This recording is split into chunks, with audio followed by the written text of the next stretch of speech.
I'm Jonathan Greer. I'm Jessica Greer. The name of our farm is Eden's Blessing Family Farm. We've been farming now, this is our third season farming. We started small with a couple beds, and now we grew last year a little bit more, and so we've grown every year.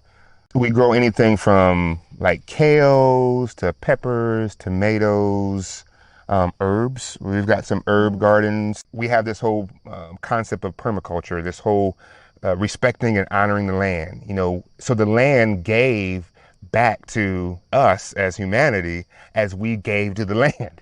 And so this whole process of sowing and reaping, cultivation, working within that land and working together with it as recognizing it's a living organism. When you're a beginning farmer, a good friend of mine used to say, like, you don't know what you don't know. And so when you don't know what you don't know, sometimes you don't know what to ask for, what to look out for, and you kind of feel like you're alone and a little bit isolated. As a Black farmer, so we're first generation per se, right? And like, quite frankly, there's not a lot of access to some resources, to even acquire land. I mean, that's a big leap, and it's a huge gap between Black land ownership and just white land ownership. So when Black people came out of slavery, we owned less than 1/2 of 1% of the wealth. We own the same amount 400 years later. So that's not by accident, right? And so now we're trying to break into this space to try and acquire some bit of land so that we can build some type of farm, and so that we can leave a legacy for our children, and that they can then appreciate farming and then build upon what we've built. Land ownership is a big challenge. It's a big hurdle.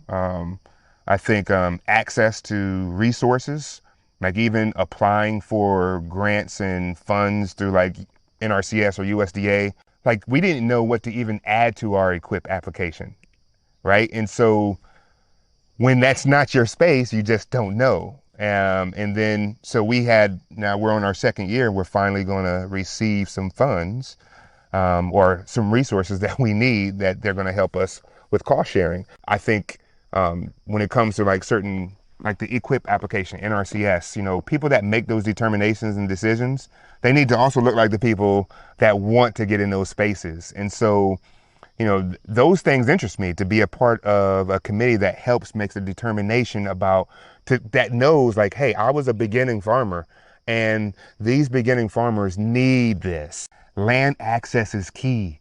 If you don't have enough space, then you don't have enough opportunity to then create and then produce more. Ultimately, how we view the resources, the natural resources that we have available to us, is then going to cause us to either engage in it or disengage in it. The realities are, if we disengage, it's not going to help us. We have to be fully intentional and engaged in the process of growing, learning while we're growing, experimentation, developing, cultivating. We got to be fully involved in that process. I really think about our children's down the line, that they would learn to respect the land, love the land, and just, prepare for every generation to come, and to teach that generation so that nothing ever dies, that there's always life down the line, always.